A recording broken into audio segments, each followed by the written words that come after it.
public school open enrollment bill, which allows school districts to opt in to this program and can take students from non-resident districts. And this bill could be devastating to provisional school districts across Missouri, especially Hickman Mills School District here in South Kansas City. For a variety of reasons. You have athletics could be a reason, and you have also people wanting and families wanting to get to better schools or different schools that they think would be better for their families. Now, how this would affect, in my fear, my biggest fear for Hickman Mills is that the schools, the families with the resources, if their students are accepted into a different school, they will withdraw their students from that school. And this won't just affect provisionally accredited school districts. This could affect any school district. So kids could leave Grandview to go to Blue Springs. Kids could leave Center to go to Grandview. Students could leave Hickman Mills to go wherever else they wanted to if that school participated in this program and if they're accepted. And then what does that do to the Hickman Mills School District? With attendance already getting low, we don't need more attacks dinging the public school system here in Missouri. And there are 8 provisionally accredited school districts in Missouri, 2 in Kansas City, 2 in St. Louis, and I believe 4 in rural Missouri. So I understand that they're trying to give students and families this choice, but what they're not understanding is this isn't the perfect world, and this is going to have some negative consequences on a lot of school districts, especially here in South Kansas City.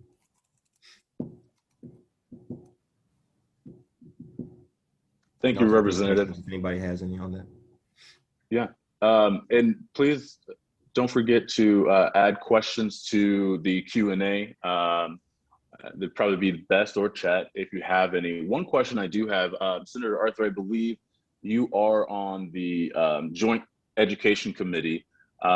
What work has been done this year with the joint, and for those that don't know, the Joint Education Committee being the joint House and Senate Committee on Education?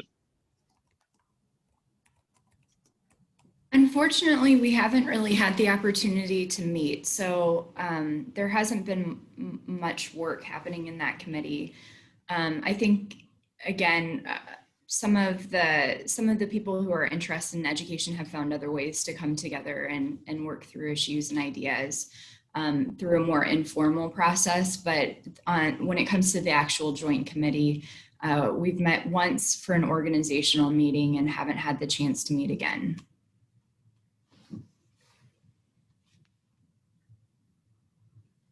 And I'll fill just a little bit of time, and I'm sure that some other folks might have some questions.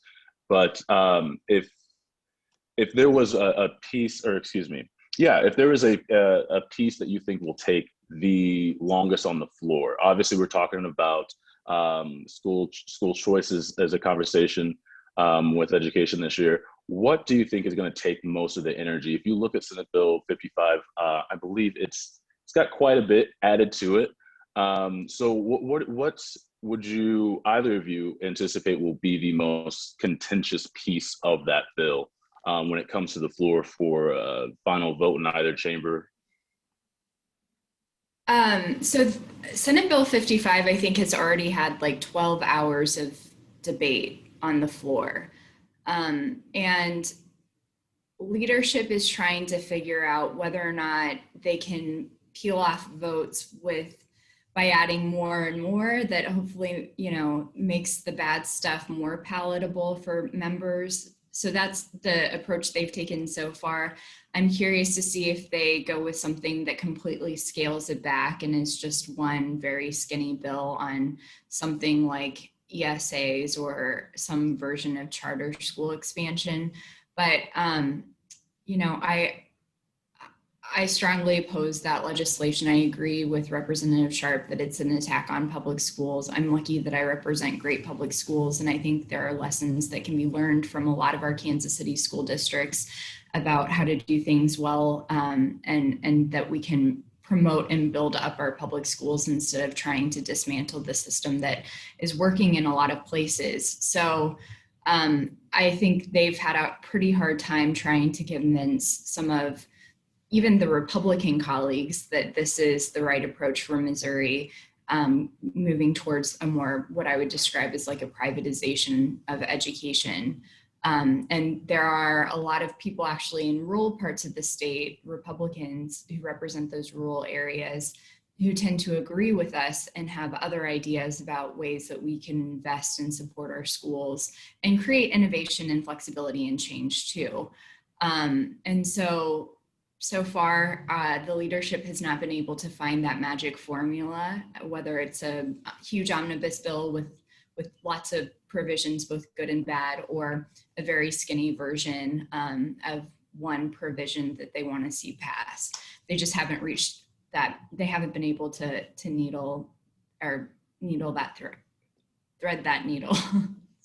Need more coffee, but yeah.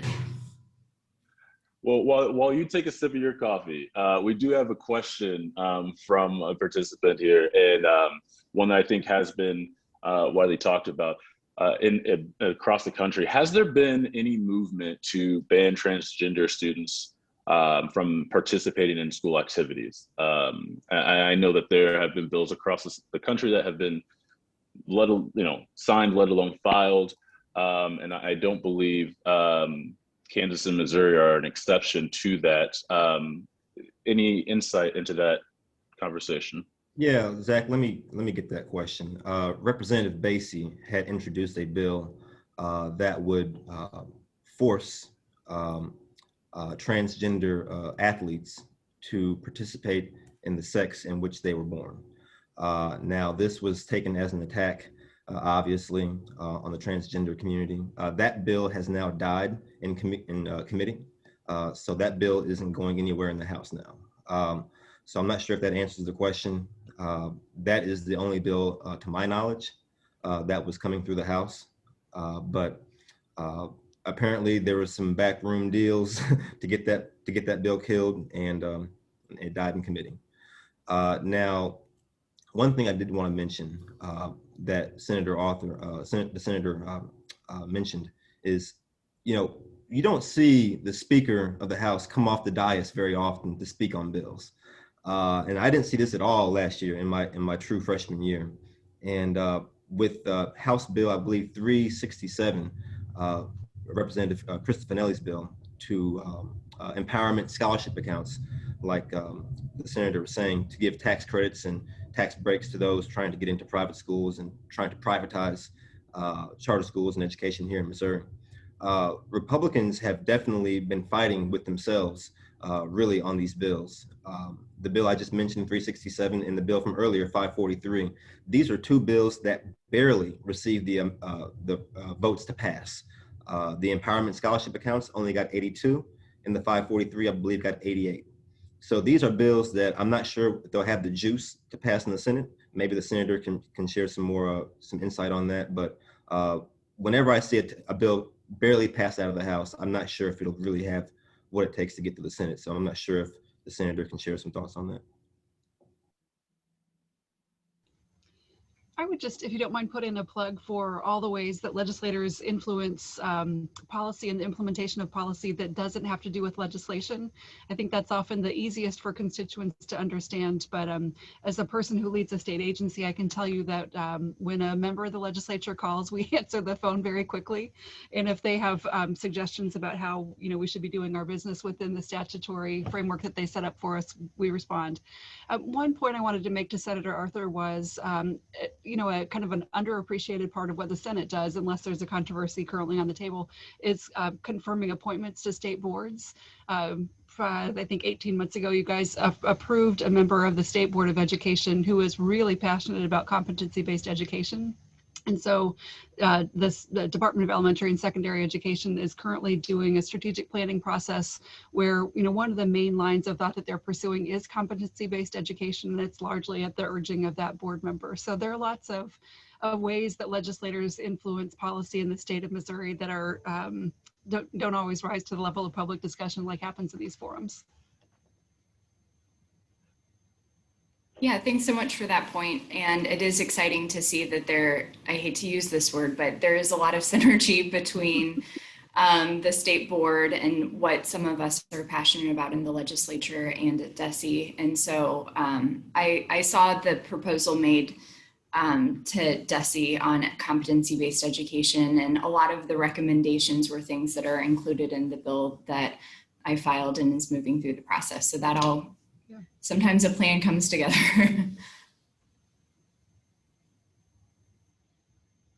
Well, in true A-Team fashion, I will let this conversation in there, and I'll let you all off the hook for more questions.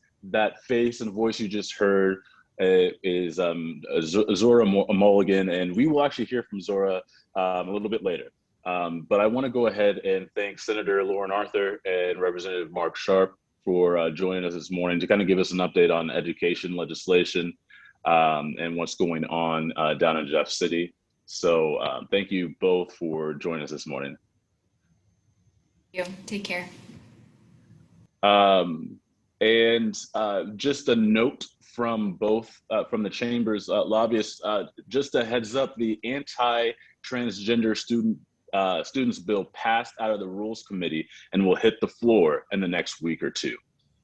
So those following that, be on the lookout in the coming weeks. So we'll turn next to Dr. Dan Hokoy, and Dr. Hokoy is the president and vice chancellor of the Metropolitan Community College here, and he is here to give us an update on really what MCC, what's going on with MCC and the impacts of the pandemic has had on higher ed over the past year.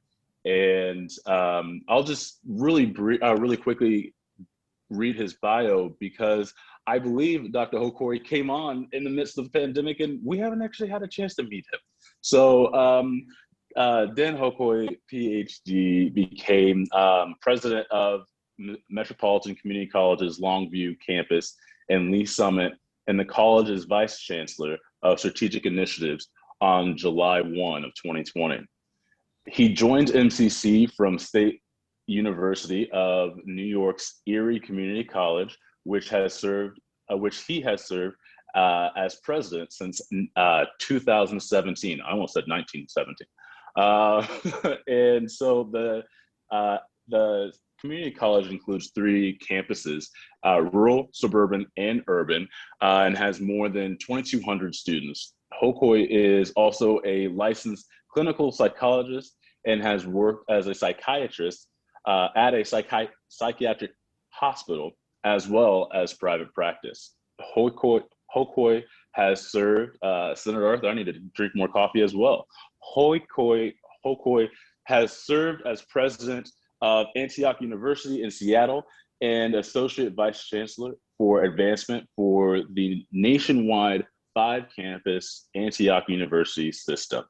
He was previously associate provost and tenured professor at Saybrook University in California from 2010 to 2014.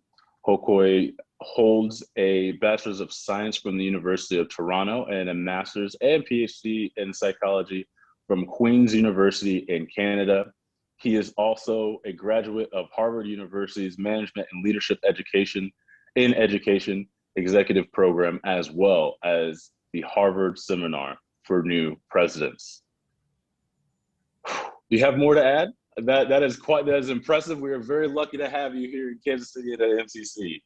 Thanks so much, Zach, and good morning, everyone.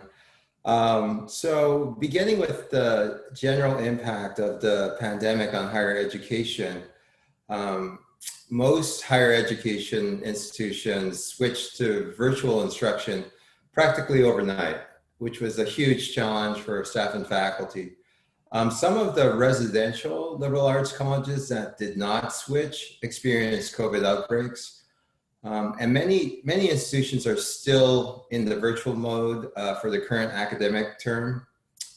One of the interesting developments has been self-paced online courses, which have increased in popularity for obvious reasons. Most higher ed institutions experienced enrollment declines in the past year. So nationally, community colleges like ours reported a 19% enrollment decrease, while public four-year colleges reported a 11% decline. But contrary to these undergraduate enrollment trends, graduate enrollment actually saw an uptick of 3%.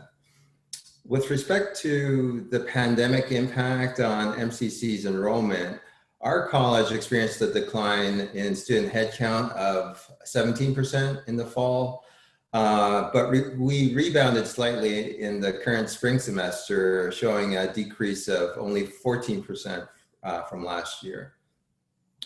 Regarding our pandemic response, beginning in March 2020, MCC moved 95% of instruction and student services to a virtual format. Now, some of our career and technical education classes, such as the auto tech here at Longview, have remained in person with social distancing protocols. So most employees began working remotely, except for our IT department, which actually had a much greater load during the pandemic. For all our in-person functions, MCC implemented strict safety protocols, which included single point of entry, temperature and health screenings at the entrances, and contact tracing with positive COVID cases.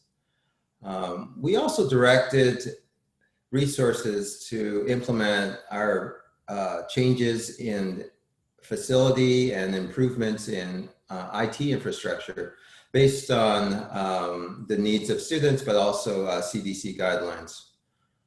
Some interesting innovations developed during the pandemic.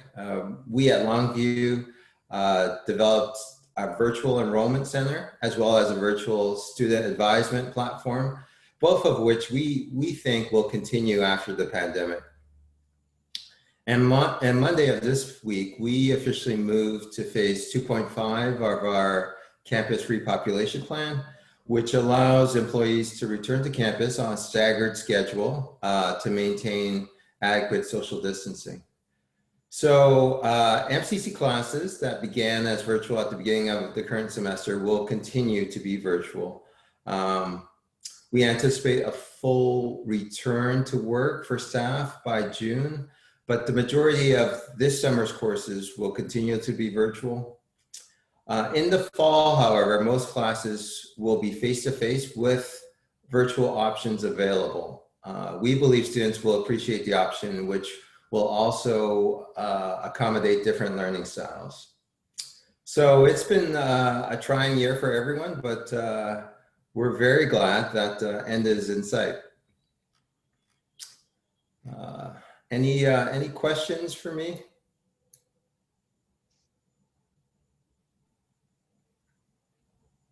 Are there any questions for Dr. Hokoi? I don't see any in the chat, but would love to hear any or see any if there are.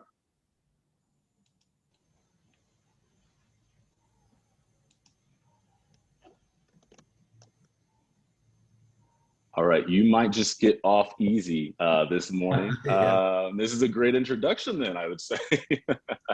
But thank you so much for joining us and the work that you've already started with MCC. I'm looking forward to engaging more over the years. So thanks for joining us this morning. Thanks, Zach. Absolutely. We'll turn next to Zora Mulligan, who gave you just a little preview of her knowledge, and I always love hearing from Zora because just the way that she thinks about education and how really the area of education in terms of not just policy making, but really what you were talking about with the state board and that future planning and what we could do for our students. And so Zora has served as the Missouri's Commissioner of Higher Education since 2016. And during her time as commissioner, Ms. Mulligan led efforts to restructure state government to bring agencies responsible for post-secondary education, workforce development, and economic development economic research, not development. I was thinking about your colleague that you did work a lot with in this restructuring, but workforce development and economic research together to form one new department, the Missouri Department of Higher Education and Workforce Development. Ms. Mulligan previously served as Chief of Staff to the University of Missouri System President, Executive Director of the Missouri Community College Association, and Assistant Attorney General. Wow. She is a native of West Plains, Missouri, a graduate of Drury College, and I will forgive her as a Tiger, graduate of the University of Kansas. Zora, great to have you this morning. Thank you. Well, I have to start by saying how disappointed I am that we're not in person. When I was initially invited, I was like, oh, this is lining up to a wonderful lunch in Kansas City. But to be online is also really nice. I'm pleased to interact with everybody. I think everybody remembers the last thing they did before the reality of the pandemic descended, and mine was the Big 12 tournament in Kansas City. As a big Jayhawk, I'm always excited about the Big 12. And, you know, I got in the car to go to the tournament from Jeff City, and the tournament was on. And by the time I arrived at my hotel, the tournament was off. So that was my last kind of moment of any kind of fun pre-pandemic. So I was asked to talk a little bit just about kind of the process for bringing the departments together and the overall, you know, state approach to workforce development and higher education. So I'll talk a little bit. I talk kind of fast, so give me the sign if I need to slow down. I'm also really happy to answer any questions that come up as I kind of talk. So I'll start just by saying, you know, as Zach mentioned, we're working in a new department that was established as a result of a pretty comprehensive conversation with people across the state about their perspectives in terms of needs for workforce development.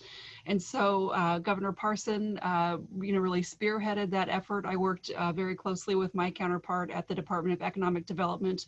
One of the stipulations for the reorganizations was that I would not be the boss of him.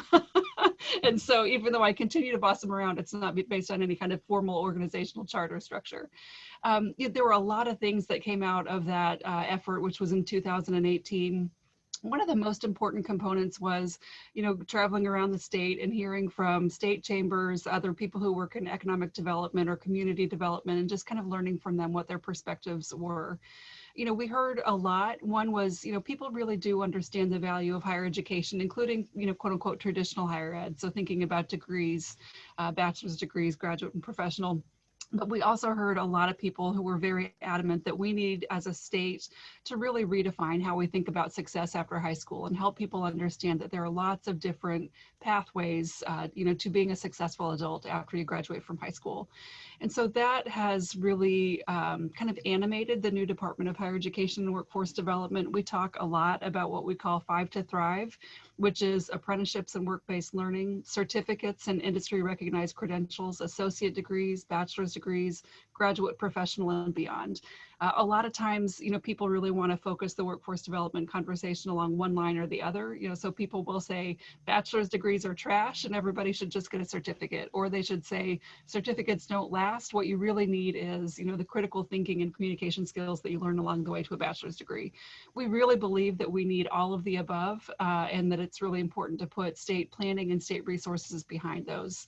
So, you know, Governor Parson has been, you know, just a warrior, frankly, on this topic, and has done something that's different than some governors of days gone by, which is to actually put financial resources and political capital behind his priorities. And so, you know, he's made significant investments in, you know, Fast Track, for example, which is an adult financial aid program that's a lot like A+, but it's targeted to people who are 25 and older. Program called MoExcels, which puts financial resources at public colleges and universities to establish or expand programs that lead to work in high demand occupations. In your neck of the woods, you know, that includes potentially, depending on if it gets funded this year, a significant investment in Metropolitan Community College for them to establish a manufacturing training facility in Kansas City. So it's not in South KC, but it would certainly impact your region. And then a project that's already been funded at UCM's Lee Summit campus. So we expect to see more of that coming down the pike. We think it has a chance to make a difference. We also have recognized that people need more support to succeed in college than they've gotten in a lot of cases, and so we've allocated almost $10 million to expand childcare facilities at colleges and universities around the state. We've also placed social workers at colleges and universities around the state to really help people navigate the resources that are available and help them address the challenges they face. So I could talk a lot longer about programs, but I wanted to talk a little bit about the new department, the Department of Higher Education and Workforce Development. We realized really early on that that was going to acronym to DHEWD, which kind of sounds like dude, which people either love or they hate, but we realized it was kind of like on a college campus, you'll see sidewalks, and then you'll see the way that students walk around the sidewalks, and smart colleges just pave that other way that students naturally want to walk. Dude is the way people naturally want to walk. And so people kind of roll their eyes, but it's made us the coolest department in state government. So, the benefits of this new department, which combines the old, kind of public workforce system, which mostly involves, working with organizations like the FEC in Kansas City, like our local job centers where we have staff around the state. Those job centers provide people with resources that help them get jobs, that help them, get into training programs, provides, money that they can use for those training programs. So it brings all of that together with our quote unquote traditional, incentives for college going. So our state student financial aid programs, the partnerships that we have with institutions to try to improve their performance. It really has kind of built to embrace that broader idea of what success looks like after high school. And so, again, just thinking about people who come in with a range of readiness and just how to get each of those persons to the next level for them. It also, gives our department a chance to reach adults in a way that the old Department of Higher Education never really could. We do a lot of outreach to students and to families and to school counselors, but we never really had a way to reach adults and tell them about the opportunities and the resources that are available to them. So it's been a really good way, again, through job centers and partnerships with the local workforce development boards, to begin talking with adults about kind of the full range of options that are available. It hasn't been easy. If you've ever been part of a major organizational redesign or a merger, you know that there's a lot of change management, and that you're living the cliche of building the plane while you fly it. So, the first thing we did was establish a vision statement that's been really important for us and really unifying, which is every Missourian empowered with the skills and education needed for success. But we still don't have a mission statement. We still don't have formally articulated goals. But although we are running a lot of initiatives. And so over the course of this summer, we're putting together a strategic plan that, attempts to kind of bring all the things together under an umbrella that's more precise than that vision statement. So we're really excited. And we're hoping to engage, the Missouri Economic Development Council, the State Chamber, and other community groups as we kind of develop that plan. The next thing I was kind of asked to talk about was the state of funding for public colleges and universities in Missouri, including our community colleges and our public universities. Funding in Missouri is a chronic challenge. We're always either 47th or 49th in the country, depending on how you measure it in terms of funding per student. And that is, it's incredibly challenging. Over the years, there've been a lot of conversations about, whether or not it's an existential threat for institutions in Missouri. Like, is funding so bad that colleges are actually going to have to close or look at significant reorganization? My view, having looked back at the history of higher education in Missouri pretty extensively, is this sense of financial peril is perennial. It's, if you look back at the 90s and the 80s and the 70s, you will find lots of articles where college presidents are predicting, that something cataclysmic is going to happen if we don't increase funding. We have not increased funding. Our schools have continued to perform pretty well. So this is an unpopular perspective, but I don't think it's an existential threat. But what it does is more insidious, and that is quality is affected. The extent to which schools are able to support students is affected. Our ability to attract top talent for teaching and research positions is affected. So I would say, we've got a lot of growth in terms of quality that could be assisted with additional, ongoing core funding. But I think there's a lot to be proud of when we look at the work that our institutions are doing with the resources they have. You know, in terms of the trends that we're seeing as a result of the pandemic, Dr. Hokoi did a great overview of the experience, you know, that's common to most of our institutions. You know, like most things with the pandemic, our schools were kind of all over the place in terms of their approach to reopening in the fall. Everybody went online in March. Almost everybody was almost all online over the summer, but we had a lot of institutions that opened, you know, residential campuses and in-class instruction in the fall. And I can tell you, I ate many Tums between the days of August 15th and September 15th. I mean, we were sweating. You know, as a state, we took the perspective, just as our colleagues at the Department of Elementary and Secondary Education did, that this is really a local issue, that we didn't have the authority to tell schools open or close. But we did provide a lot of resources in terms of knowledge, you know, getting people together to help them understand the safest way to reopen schools, and a lot of financial resources. This is another case where Governor Parson really put his money where his mouth is and invested significant money that would allow the schools to bring people back to campus in a way that was as safe as possible. So, you know, what we saw in the fall, if you followed the national news, you saw it throughout the country. There were some places that had a lot of cases in the first couple of weeks of having students on campus. And it really did kind of tail off pretty quickly. And so, you know, as early as October 1st, we were seeing numbers on campus that really looked just like the numbers in the communities in which the institutions were located.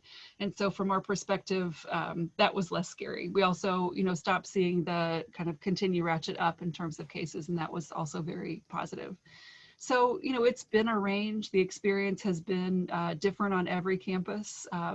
You know, we've heard from a lot of leaders who say that students are desperate to get back to campus and have in-person experiences. We've also heard a lot, you know, like Dr. Hokoi said, of, you know, people for whom online education works really well. And, you know, some of the changes that have been made as a result of COVID are likely to last because it turns out it was crazy to do it the old way. You know? So, you know, an example, like a community college that I work with in Southern Missouri, you know, they serve students from 2 hours around, and it's worth it to students to drive in that 2 hours and get their education. But, you know, in the past, they would tell the student, you've got to come in person for an advising appointment. And that's a 4-hour round trip. You know, that's time your kid is with the babysitter, it's gas that you're spending, you're not working. Why don't we just do this online? You know? And so a lot of those changes in retrospect seem like such common sense, but for whatever reason, schools just had not been pushed that final inch to get to doing it in what's, you know, really a more student-centered way. So there's a lot of positive that's come out of an extremely crazy experience. You know, Dan talked a little bit about enrollment. That too has been different all over the state. You know, we have some institutions that have seen very small enrollment declines, you know, 1 or 2 that have actually seen increases.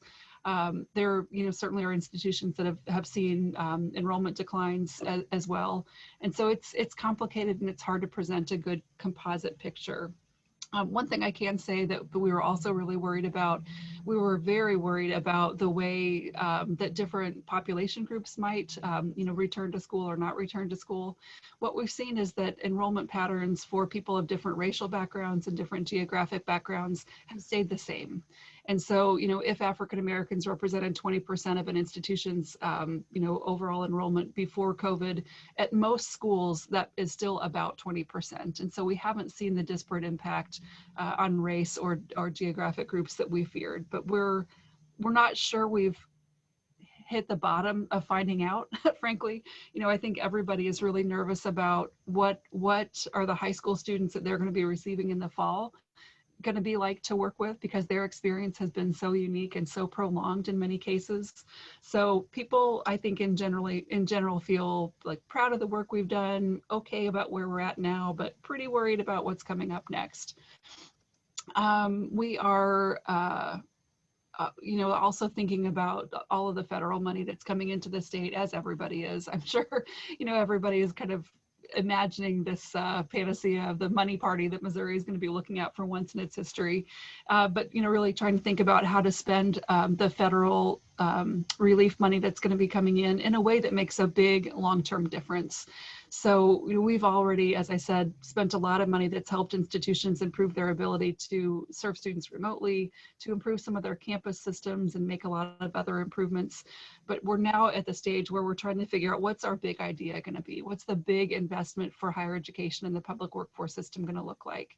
And so that is going to be very energizing and very exciting. So I think, in closing, I would just say there's a lot to be proud of in terms of how our colleges and universities have responded to COVID. I'm excited to see what we can accomplish by working together in the future. We're fortunate to have a governor and a General Assembly who really are generally supportive of higher education, although we differ on some perspectives, and certainly everybody can agree on workforce development. And I'll be happy to come back to this group as often as you want, especially when there might be a barbecue sandwich involved, just to keep you posted and let you know, what we can do for you and what you might be able to do for us. So thank you for your time this morning. It has nothing to do with education, but thinking of a barbecue sandwich at 9 in the morning has me wondering, like, is there a breakfast barbecue sandwich? Anyways, let me know. Somebody get back to me. I'm one of those people who, in regular work settings, if I bring a sack lunch to work, I eat my lunch at 10:30. So this is normal for me. Well, we will not ask you to let us know what your favorite barbecue spot is. There's always fighting words for some. But I have a very clear opinion. I tell people it's like picking your favorite child. I don't have any, but I assume it's all about preference. So in St. Louis, they ask you what high school you went to, and in Kansas City, they ask you what barbecue you eat. Exactly. Zora, if you can, kind of give us, you are the commissioner of higher ed, or have been the commissioner. As you go into that space of looking really at future planning, what is that next piece to really take the higher ed forward in the state of Missouri? What are some things that you're actually really excited to dig into? Some things that maybe haven't really been fleshed out or talked about much, that maybe at a higher level, a policymaking level, that some of us could kind of hear from. Yeah, so we're in the process now of identifying the initiatives that we're going to implement in connection with the strategic plan. So this is a list of things that we want to talk about, but that we're not sure we're going to start doing yet. So, Missouri in general does a very good job with educating people, but there's some populations that we've always really struggled to reach. Whether you're trying to, regardless of what level of credential you're trying to encourage them to receive. And so I think we'll be doing a lot of population-specific work in partnership with institutions, really focusing on racial groups that have been represented, at college graduations less than other people, focusing on rural students, first-generation students. Adults is another big group that we're still trying to crack the code on how to reach. And then the last is justice-involved individuals. So just really looking at other states and figuring out, who is doing this well, what's making a difference at scale, and, given the particulars of the environment in which we work in Missouri, which do we think is going to be the most successful for us to tackle? So we'll be working over the summer to really identify those best practices and kick the tires on them and figure out which are going to be kind of the big bets that we want to make, especially as we think about this once in a lifetime opportunity to have some resources behind the plans. But really, I think the next step is just getting more granular and focusing on specific groups of people within Missouri. It's always exciting to kind of do that work. Out of tragedy is opportunity. So I'm glad there's a chance with higher ed to do some innovating, and I look forward to seeing what the state comes up with and how we can move forward. It might be a good opportunity for us to just take a giant leap that we haven't taken in decades. So I'm not going to put that stress and that on you, but your job will. So I'll just say good luck, and thank you very much for joining us this morning and giving us an update. And look forward to having you again. Yeah, my pleasure. Thank you. Yeah. We'll turn next to our next guest, somebody else who can join us. And if you can tell, we're getting down to a little bit closer to home. And right here in the area, we have the Hickman Mills School District, excuse me, I'm battling the sun this morning. The Hickman Mills School District Superintendent Ya Obeng with us this morning. Thank you for joining us. Thank you, Mr. Sweets. It's a pleasure. Thank you for having me. This is it's a pleasure. So I really like the analogy. I've used that in videos often. Ms. Mulligan talked about the flying the plane while building it. And so that's been my entry into Kansas City. So those who I haven't had a chance to meet yet, I'm new to Kansas City, and I arrived as superintendent during the pandemic. So it was interesting to shepherd a leadership team in a district without actually seeing the people or seeing the students. So that was a whole different orientation. But I do want to give a shout out to Dr. Okoye. We're both alumnus of University of Toronto and from Toronto. So Dr. Okoye, it's always a pleasure to see you. And I do want to, I know you posed a question around the challenges and the some of the impact on our students. And you know, nationally, we know there's data that shows that has been, I've been calling what's a COVID slide because of the lack of direct instruction, although we've learned to do the virtual world a lot better than in past. But for our district, I'll tell you a little bit about our journey in terms of when we started. We went directly into virtual because we had an abundance of caution around the safety issue. We knew that we need to keep our students safe and keep our staff safe. And if you looked at the data, our community spread was quite high. And we were impacted by 6 staff who had passed away, and 2 or 3 of them were administrators. So that really hit our infrastructure and sort of destabilized. But we were able to quickly get back and start to implement instruction for our students. We know that through the data that we looked at, that if you look across nationally as well, especially at the secondary level, a lot of lack of participation, a lot of disengagement, so therefore a lot of Ds and Fs impacted, and in particular, students of color and socioeconomic students were suffering in terms of these challenges. And so now we're into, I'll see if I can share my screen a little bit so I can give you some, if I have it up. I had it up here. So we are struggling with figuring out ways to combat that.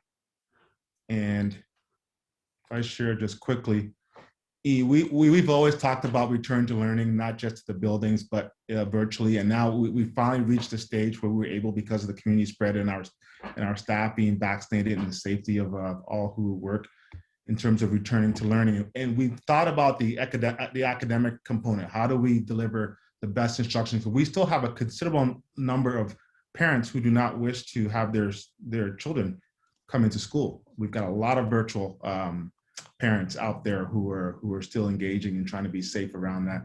So we did a return to learn where, you know, we really talked about what the numbers are in terms of the COVID and how we're doing things safely to encourage them to come back, because that was a challenge in terms of engagement, utilization of the protocols, both from the federal, state, and local level in terms of health. And then we talked about the schedule and what the academics would look like. And if I'll just quickly scroll down to this section here. So this is what we started integrating from pre-kindergarten to grade 2 to 3 to 8. And then finally, now we have all our students in the buildings successfully, haven't had any cases, and our teachers are really excited about engaging. You know, traditionally, when you have the first, I've been saying Happy New Year when I've been going around to the schools, because it's almost like another year starting off. And I know the first days when we've had the different cohorts come back, often, especially at the pre-K level in kindergarten, grade 1 and 2, there's a lot of tears when parents drop their kids off for the first time, because many of them, this is going to be their first entry. This year, there wasn't a lot of tears from parents or from students really as much. A lot of tears from teachers, actually, because they were so excited to be back engaging with their students. They really miss it, and they really had a good sense of, you know, what it meant to be an educator and struggling through the virtual world and being able to kind of bring them back. And then we've got a little bit of a diagram that shows the entries for each grade level, how we've divided up the cohorts. We still have a virtual day where we connect and teachers get an opportunity to tap into the social emotional piece. One of the pieces that was if you look at some of the suicides for young people had gone up during the pandemic around those kind of things, social emotional conditions were a serious impact we had to consider. So when we did instruction, we really focused on laying the foundation before we can get into that. So we continue each week for our teachers to come together and talk about their own wellness as well as their students. You know, like when you get on an airplane and there's an emergency, they tell you to take the oxygen and put it on yourself first before you can help someone else. So we really focused on trying to secure our staff and their safety and their wellness in order to embrace the students as they come back into our buildings.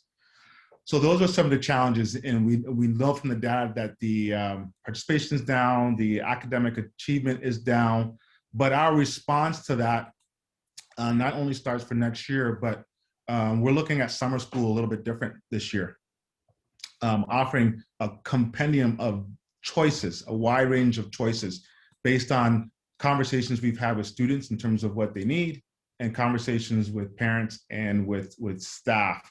So there's a range of not just virtual choices, but we're going to be doing the face-to-face, but also things that'll get kids engaged around the arts and science. So we've got a range of just direct instruction type of things, clinics and camps, and direct targeting around kids who've had a severe COVID slide. And then what I'm calling extended learning, when we go back into in the fall, to continue some of the program that go outside the instructional day to continue to close the gap on some of the losses. You know, the assessment that we're doing, we're assessing students and finding out where they are. So just because you were in the 4th grade doesn't automatically mean that you're operating at a 5th grade level. So we have to kind of step back and say, okay, this is where you are. Let's start you from there. And what else do we need to do to support and move you forward? I was glad to hear Ms. Mulligan talk about the rainfall of dollars coming into the state, because we're going to need a lot of resources and supports to our students to bring them up in terms of moving forward. And it is tragic that there's conversation around those legislative pieces that are going to be pulling funding out of, I know that Representative Sharp talked about that earlier today, pulling out of the education system. And I know where I originally come from in Ontario, Canada, that's almost unheard of in terms of sapping out the dollars for our most, prized sort of treasure of our future, and being sort of negligent in doing that. So I hope that works out in a way that's going to continue to support us in the next year or two, because there are going to be students who are impacted for several years, both socially, emotionally, as well as academically. So we have to continue to identify them and have strategic actions that'll go forward.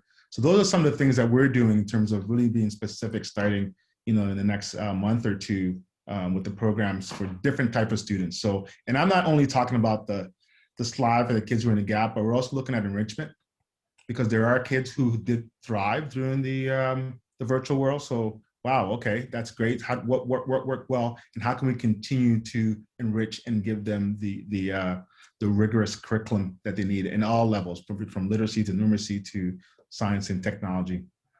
So that's basically my quick summary, and I would, I think I'll stop sharing from there and pass it back to you, Mr. Sweets. And I know we haven't met yet, so I'm looking forward to having the honor of actually doing a face-to-face meeting eventually at some point when this thing is all over.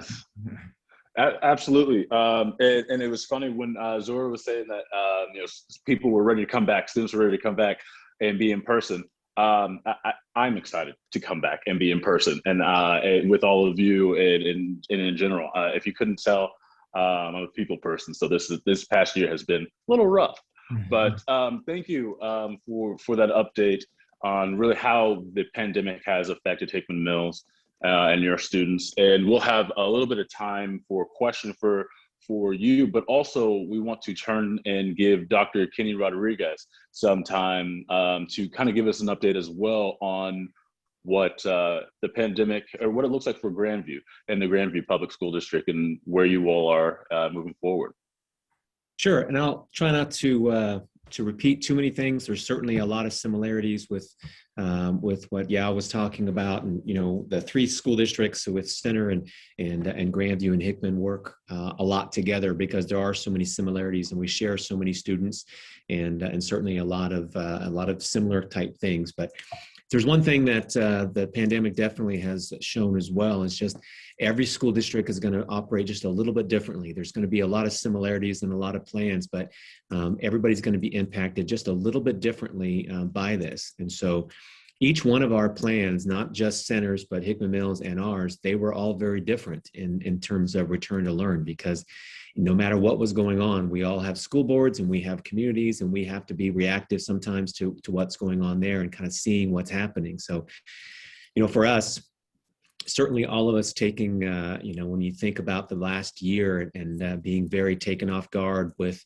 where we are, I mean, just 3 days before, 3 business days before we actually found out we were going to be closing down, we were barely even talking about that being a possibility. And then 2 days before, we were meeting and frantically putting together some plans in case it happened. So, even then we weren't necessarily prepared for this, but so many things had already been put in place, for us in our district, that we were very thankful.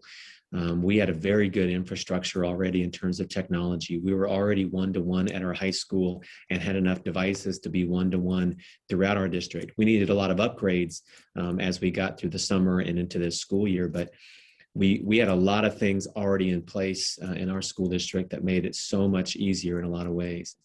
We were similar in terms of and what Hickman Mills was. We started our school year virtually. That is what the strategies and suggestions from local health department were. And we just didn't know what we didn't know. And that was the biggest thing, was at that time, we just didn't know anything. And all we kept hearing was schools were going to be super spreaders, and this is going to be the worst thing ever. Don't do it. And so we did the same thing. We started virtually. We started finding out pretty quickly that was not the case. Thankfully, we had a lot of really good school districts in our Kansas City metro area, and a lot of brave leaders that pushed forward for the benefit of kids, and were able to show us the way. And so we were actually just able to start bringing back students on September 21st. We started obviously with our youngest, and then about every 2 weeks, try to bring back a different group and start bringing back more and more kids. Obviously, once we got into November, we were kind of stuck at our high school, and we had brought back a small group of students that desperately needed some assistance, but the numbers were going crazy in our community, as you know, at that time. And so we paused everything. Thankfully, we didn't have near the issues that some of the other school districts did, and certainly didn't have some of the tragedies that Hickman Mills did as well. And we were able to push forward. We couldn't bring any more back, but we were absolutely able to push forward. So for a while, up until about mid-February, we stuck with that. We had our pre-K through second graders here 4 days a week. We had our third through eighth graders here 2 days a week on a hybrid schedule. And then our high schoolers, like I said, mostly remained virtual. I'm proud to say that over the course of the last couple of weeks, we were able to bring back all of our students. And we start on Monday with our third through fifth graders 4 days a week. And our secondary kids will start 4 days a week on April 26th. So all that is just a progression, all that kind of going on. And then you kind of have the community side. And so, how are we still meeting community needs when we were in virtual, and still providing meals and still doing things for our virtual kids? Like Yao said, we have about 30% of our entire population that's still virtual, and that they chose virtual for the rest of the year. So that's a lot of kids. And so, we still want to make sure that we're reaching out to them, communicating with them, but they still need food. They still need to eat. And so we're still doing bus routes and still providing food and things for our community. And so we still certainly wanted to make sure that we continued that. But then, kind of how do we deal with everything that we know we're going to be dealing with, not just since they've been coming back, but then moving forward. And obviously he did a very good job of kind of discussing many of those things. And we have a lot of similar kind of pieces, but certainly you've got the three kind of areas. You're talking about students, you're talking about your teachers, and then you're talking about your community, because all three of those areas are being impacted. And sometimes they're impacted in the same way, but how you address each one of those is going to be very, very different. So, how are we addressing our students' social emotional needs? Again, I'm very proud of some of the things that we've already done. We had a very good base and infrastructure built on our social emotional supports for our students. We have amazing partnerships with Rediscover, and I think they were on the call earlier. We have an amazing partnership with Cornerstones of Care as well, and just amazing kind of things that we were able to put in terms of our supports for our students. And they were still doing that virtually, and they're now able to do more of that in person. Now you kind of go your teacher side, because I promise you our teachers are struggling still as well, not only with stress and trying to deal with that, but remember they also have had family members and their personal lives impacted by all of this, just like all of us have. And they bring that every day. We can't not bring that when we come to school. So how do we continue to support them, and how do we continue to put resources in place, and how do we find ways to support them during this time that they're on the front lines and trying to deal with all this? And not just our teachers, but for us, our entire staff, and, you know, bus drivers that are still driving every single day, and being on that front line with our food service staff and custodians and things. And so trying to put more resources in place that they can have, but we've had a few of those in place already, but trying to just strengthen those. And then how do we continue to support our community that is still struggling in many ways with a lot of different things? You know, you go back to last summer and all the things that happened last summer that are still in place. We're still talking about, you know, the issues in our country. We're still talking about how do we still deal with that? And our kids are watching how we are processing that and how we are dealing with that. And we have to be on the front lines to make sure that we are supporting them and making sure that we are pushing them forward and showing them how you can really interact with people with a different background of your own. How do you really take and utilize the privilege that you have and use it for a positive way? Because we all have that. We all have a privilege of some kind. So all of that, then you have the academic side, and you have all the academics that go along with it that we have to continue to push forward. We know there's going to be, you know, challenges that we don't even know about yet. Again, 30% of our students that, while we are providing education services for them, we still haven't seen them in person. And it's going to be a year and a half now before we see them in person. So how do we continue to push that forward? And how do we continue to provide those supports to them? How do we do new and innovative things? I'm proud of the work that our 3 school districts have done. I think we've been innovative and being on the front line of a lot of different things. We're the only ones that I know of in the metro, and certainly across the country, there's not many examples of 3 public schools working together and sharing resources and trying to ultimately do many of the things that you were talking about, Zora, and about, you know, really trying to make sure that we have a pathway for every single one of our students. It doesn't matter if it's college or career, we want to make sure that they have that path in place. And so really strengthening our opportunities to provide those resources to our kids and looking at those pathways and expanding that opportunity. We've got some amazing things happening, and it didn't stop just because we were in a virtual environment. All those things were still going on. And so, you know, the positives, I try to talk to my team a lot and our staff about, there are still positives to come out of this. And our relationship with our community, I think, is now stronger than ever. I'm proud that our community feels that same way, and, you know, just voted to support our bond and levy that we had on there. And we really were, you know, not sure whether this was the right time or not, but at a time that we know that we've provided an amazing opportunity and amazing service to our community. And we asked them for this, and they answered overwhelmingly yes to that. So that shows that we are still providing those things to our community. We got a long way to go. We got a lot of problems and a lot of things that we know we have to do better at. And as was said earlier on the call, where public education is under attack. If you don't think it's under attack, then you're not paying attention, because it's been under attack for many, many years. And I think it's more under attack maybe right now than ever. People are trying to use this pandemic as an opportunity to kind of break down public schools, and we're going to go down swinging. We're not going to let them. We're going to keep fighting every single day, because we take students as they are and as they come every single day, and we don't care where they come from or what their needs are. We're going to meet their needs, and we're going to make sure that we push through. So, like I said, it's a lot of similarities to the things that he said. I try not to overdo those, but we've got a lot of things that we have to combat, and very excited to see what we can do moving forward in the future. Well, thank you for that update. You know, I'm trying to see here. It looks like we might have, oh, that's just something in the chat.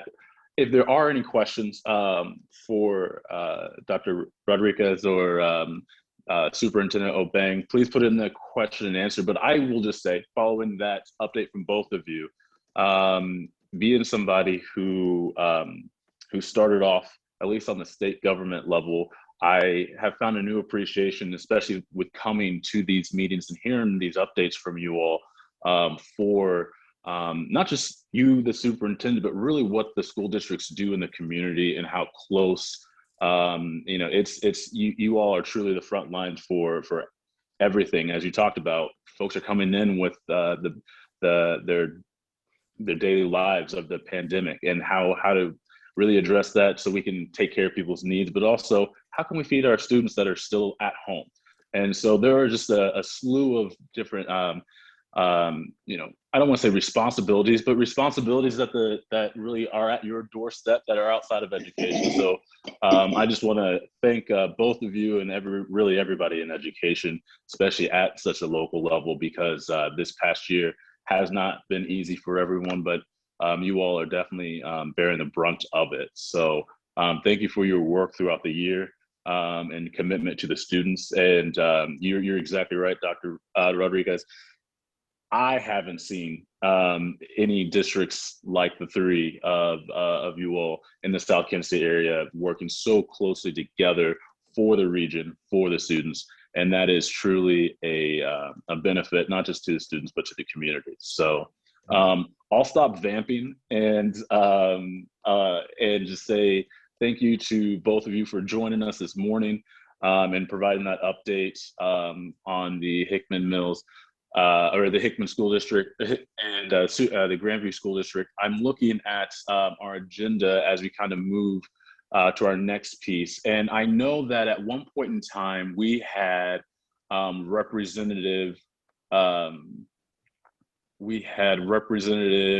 Richard Brown on, and I don't know if he's still on and would like to provide a brief update before Mr. Sweets, before you move on, this is Superintendent Obeng. Yes. I have to jump off Yeah. to the call, so I don't know if there'll be any questions, but I just wanted to make two comments before I left. One, I wanted to kind of emphasize what Dr. Rodriguez said about the partnerships. And when I arrived here in Kansas City, I thought people were coalescing because of the pandemic, but it's really a real partnership for the students in this area. So it's not just Hickman, and the innovative projects that are coming out of Grandview and Center and Hickman is amazing. I haven't seen that, and I've been around the country quite a bit. So kudos to everybody that came before me, Dr. Rodriguez and the team, and really good for the community. And secondly, I want to put a plug in for Smith Hill. We have a community vaccination site there that people can go online, and we have 500 dosages, anybody in the area every day. So please take the opportunity and go on, log in, sign in, and get your vaccination if you so wish to. Thank you. Yeah, thank you. Thank you. And so I see Representative Brown was promoted up. Thanks for joining us this morning, Representative Brown. And for those that might not be familiar with Representative Brown represents a portion of the South Kansas City area in mostly Raytown, if I'm not mistaken. Is that correct, Representative? I believe you're on mute if you're.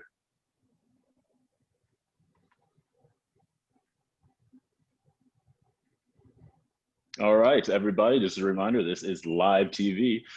So while we're trying to figure out and get that worked out, I do know I'm gonna put him on the spot, but I love putting him on the spot. I know that Reed is with us. Reed Hansen is the, I forget your official title, but I know that he is essentially the liaison, the arm, the official arm of the governor's office in the Kansas City area. We love to bring all of our questions, comments, concerns to Reed. Because well, he's just a good guy. So if Reed has any update he would like to provide, or just say hello. Good morning, Reed. Zach, you're always so kind when you introduce me, and it makes me so happy. So thank you for that. I did not prepare anything today. I just want to say thank you to Commissioner Mulligan. It was a pleasure to throw her name out there whenever we were discussing who we wanted to bring to this legislative breakfast. So I thought she was the perfect one to talk about education. So thanks again for that. And again, if it's a Kansas City Field Director, Zach. So just if you want to start like memorizing that or whatever, just check my LinkedIn. Absolutely. Yeah, so if you guys have any questions, as always, you have my email, you have my phone number. Zach and Vicky can distribute that. So thank you guys. Thank you, Reed. And in case you were wondering, Zora, that sound you heard weeks ago, that was you being thrown under the bus by Reed. I got somebody that can show up for this 8 a.m. morning meeting. So like, I really miss this stuff. I know it seems corny, but this should be a big part of my job. You know, my goals for myself are all based on outreach and, you know, making connections with people. And so last year I just kind of felt like my job became being an emailer or, you know, like a Zoom meeting participant. It just really, it was like an existential crisis for myself. I was like, what am I doing here? I don't understand. So I miss you guys. Well, we're glad that you joined us this morning, and I'll give Representative Richard Brown another opportunity before we wrap up with a few updates and officially adjourn. Have we been able to get that work in there? Representative Brown, are you with us? I see your tile. Okay.